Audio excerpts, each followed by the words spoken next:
स्वागत है सभी को AY एग्ज़ाम में। आज आप लोगों के लिए बायोलॉजी के इंपॉर्टेंट क्वेश्चन ले आए हैं जो सभी एग्ज़ामों के लिए कॉमन है। आप लोग इसको बहुत अच्छी तरह से याद कर लीजिएगा और कॉपी में नोट भी कर लीजिएगा। चलिए देर न करते क्वेश्चन को स्टार्ट करते हैं। अगर चैनल पर फर्स्ट बार आए तो चैनल को सब्सक्राइब कर दीजिए, अपने दोस्तों के साथ शेयर कर दीजिए।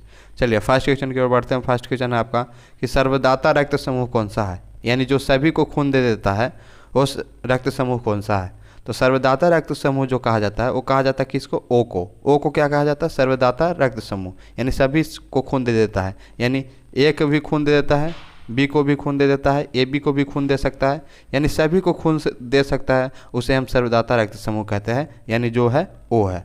चलिए नेक्स्ट क्वेश्चन के ऊपर बढ़ते हैं। नेक्स्ट क्वेश्चन है आपके सामने कि सर्वग्राही रक्त समूह कौन सा है। सर्वग्राही रक्त समूह कौन सा है, तो सर्वग्राही रक्त समूह जो है वो है AB, यानी AB जो है सर्वग्राही रक्त समूह है, यानी जो सभी से रक्त जो है वो ग्रहण कर ले वो सर्वग्राही रक्त समूह कहा जाता है। यानी वो ओ से भी रक्त को ग्रहण कर ले, ए से भी ग्रहण कर ले, बी से भी ग्रहण कर ले और AB से भी ग्रहण कर ले, तो उसको हम कहते हैं सर्वग्राही रक्त समूह। यानी सभी से खून अपने अंदर ले ले उसको हम सर्वग्राही रक्त समूह कहते हैं, जो है एक AB है। चलिए नेक्स्ट क्वेश्चन की ओर बढ़ते हैं। नेक्स्ट क्वेश्चन है आपके सामने कि RH फैक्टर संबंधित किससे है। RH फैक्टर जो होता है वो किससे संबंधित है, तो RH फैक्टर जो संबंधित है वो रक्त से संबंधित होता है। RH फैक्टर किससे संबंधित है, रक्त से। चलिए नेक्स्ट क्वेश्चन की ओर बढ़ते हैं। नेक्स्ट क्वेश्चन है आपके सामने कि RH फैक्टर की खोज किसने किया था। RH फैक्टर की खोज किसने किया था, तो RH फैक्टर का जो खोज किए थे वो लैंड स्टीनर एवं विनर ने किए थे। किसने किए थे, लैंड स्टीनर एवं विनर ने जो RH फैक्टर के खोज किए थे। चलिए नेक्स्ट क्वेश्चन की ओर बढ़ते हैं। नेक्स्ट क्वेश्चन है आपके सामने कि रक्त को शुद्ध कौन करता है। रक्त को शुद्ध कौन करता है, तो रक्त को जो शुद्ध करता है वो वृक्क करता है, यानी किडनी जो है रक्त को शुद्ध करता है। हमारे अंदर जो किडनी होता है उसका क्या काम होता है, तो रक्त को शुद्ध करना। क्या काम होता है, रक्त को शुद्ध करना किडनी का काम है, यानी वृक्क का काम है। चलिए नेक्स्ट क्वेश्चन की ओर बढ़ते हैं। नेक्स्ट क्वेश्चन है आपके सामने कि वृक्क का भार कितना होता है। वृक्क का भार यानी किडनी का भार कितना होता है। वृक्क यानी किडनी का भार कितना होता है, किडनी का जो भार होता है वो होता है 150 ग्राम। कितना, 150 ग्राम जो होता है वो वृक्क का भार होता है। चलिए नेक्स्ट क्वेश्चन की ओर बढ़ते हैं। नेक्स्ट क्वेश्चन है कि रक्त 1 बिलियन है। रक्त जो है 1 बिलियन है, तो कैसा बिलियन है, अम्लीय है, क्षारीय है या उदासीन है। तो रक्त जो 1 बिलियन है वो क्षारीय बिलियन है। रक्त कैसा बिलियन है, तो क्षारीय है। देखिए बिलियन 3 प्रकार का होता है, आम्ल होता है, क्षारीय होता है और उदासीन होता है। लेकिन रक्त जो है एक क्षारीय बिलियन है। चलिए नेक्स्ट क्वेश्चन की ओर बढ़ते हैं। नेक्स्ट क्वेश्चन है रक्त का pH मान कितना होता है। रक्त का pH मान कितना होता है, तो रक्त का pH मान जो होता है वो होता है 7.4 होता है। रक्त का pH मान कितना होता है, 7.4। चलिए नेक्स्ट क्वेश्चन की ओर बढ़ते हैं। नेक्स्ट क्वेश्चन है आपके सामने कि हृदय की धड़कन का नियंत्रण कौन करता है। तो हृदय के धड़कन का जो नियंत्रण करता है वो करता है पेसमेकर। हृदय के धड़कन का नियंत्रण कौन करता है, पेसमेकर, यानी हृदय के धड़कन को जो देखभाल करता है वो कौन करता है, पेसमेकर जो है हृदय के धड़कन का देखभाल करता है। चलिए नेक्स्ट क्वेश्चन की ओर बढ़ते हैं। नेक्स्ट क्वेश्चन है शरीर से हृदय की ओर ले जाने वाला, शरीर से हृदय की ओर रक्त ले जाने वाली रक्तवाहिका को क्या कहते हैं। तो शरीर से हृदय तक की ओर ले जाना रक्त, तो शरीर से हृदय की ओर जो रक्त ले जाता है उस रक्तवाहिनी को क्या कहा जाता है, तो उसको कहा जाता है शिरा। क्या कहा जाता है, शिरा कहा जाता है। जो शरीर से हृदय की ओर रक्त लेके जाता है उसे हम शिरा कहते हैं। चलिए आगे आपका क्वेश्चन आएगा कि हृदय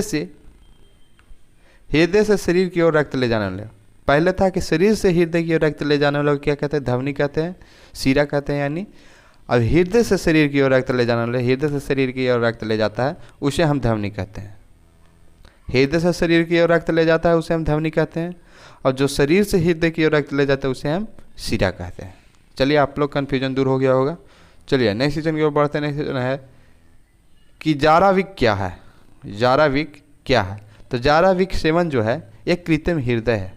जाराविक सेवन क्या है, कृत्रिम हृदय है, यानी बनावटी हृदय है। चलिए नेक्स्ट क्वेश्चन की ओर बढ़ते हैं। नेक्स्ट क्वेश्चन है कि शरीर में ऑक्सीजन का परिवहन शरीर में ऑक्सीजन का परिवहन किसके द्वारा होता है? तो शरीर में ऑक्सीजन का जो परिवहन होता है वो रक्त द्वारा होता है। शरीर में हृदय का परिवहन किसके द्वारा होता है? रक्त के द्वारा होता है शरीर में हृदय का यानी ऑक्सीजन का परिवहन। चलिए नेक्स्ट क्वेश्चन की ओर बढ़ते हैं। नेक्स्ट क्वेश्चन है कि सबसे छोटी अस्थि कौन सा है? सबसे छोटी अस्थि कौन सा है? तो सबसे छोटी अस्थि जो है वो अस्टेपिज है। सबसे छोटा अस्थि कौन सा है? अस्टेपिज है, जो कहाँ पे होता है? मध्य कर्ण में होता है। छोटा अस्थि कौन सा? अस्टेपिज जो है मध्य कर्ण में होता है। चलिए नेक्स्ट क्वेश्चन की ओर बढ़ते हैं। नेक्स्ट क्वेश्चन है कि सबसे बड़ी अस्थि कौन सी है? सबसे बड़ी अस्थि कौन सा है? तो सबसे बड़ी अस्थि जो है वो फीमर है। सबसे बड़ी अस्थि कौन है? फीमर है, जो हमारी जांघों में होता है। देखिए जांघों में होता है। चलिए नेक्स्ट क्वेश्चन की ओर बढ़ते हैं। नेक्स्ट क्वेश्चन की सबसे लंबी पेशी कौन सा है? सबसे लंबी पेशी कौन सा है? तो अस्टोरियास। अस्टोरियास जो है वो सबसे लंबी पेशी है। क्या है? सबसे लंबी पेशी कौन सा है? अस्टोरियास। चलिए नेक्स्ट क्वेश्चन की ओर बढ़ते हैं। नेक्स्ट क्वेश्चन की सबसे बड़ी ग्रंथि कौन सा है? तो सबसे बड़ी ग्रंथि जो होता है वो यकृत है। सबसे बड़ी ग्रंथि कौन सा है? हमारे शरीर का सबसे बड़ी ग्रंथि कौन सा है? तो यकृत है। चलिए नेक्स्ट क्वेश्चन की ओर बढ़ते हैं। नेक्स्ट क्वेश्चन है कि सर्वाधिक पुनरुद्ध भवन की क्षमता कितना होता है? सर्वाधिक पुनरुद्ध भवन की क्षमता किस में होता है? तो होता है यकृत में। किस में होता है? यकृत में जो होता है सर्वाधिक पुनरुद्ध भवन की क्षमता होती है। चलिए नेक्स्ट क्वेश्चन की ओर बढ़ते हैं। नेक्स्ट क्वेश्चन है कि सबसे कम पुनरुद्ध भवन की क्षमता किस में होती है? तो सबसे कम पुनरुद्ध भवन की जो क्षमता होता है वो होता है मस्तिष्क में। किस में होता है? मस्तिष्क में होता है वो पुनरुद्ध भवन की क्षमता सबसे कम होती है। चलिए नेक्स्ट क्वेश्चन की ओर बढ़ते हैं। नेक्स्ट क्वेश्चन है कि शरीर का सबसे बड़ा भाग कौन सा है? शरीर का सबसे बड़ा भाग कौन सा है? तो शरीर का सबसे बड़ा भाग जो है वो है दांत का इनेमल। दांत का इनेमल जो है वो शरीर का सबसे बड़ा कठोर भाग है। शरीर का सबसे कठोर भाग कौन सा है? तो शरीर का सबसे कठोर भाग जो है दांत का इनेमल जो होता है वो शरीर का सबसे कठोर भाग होता है। चलिए सबसे बड़ी लाल ग्रंथि कौन सी है?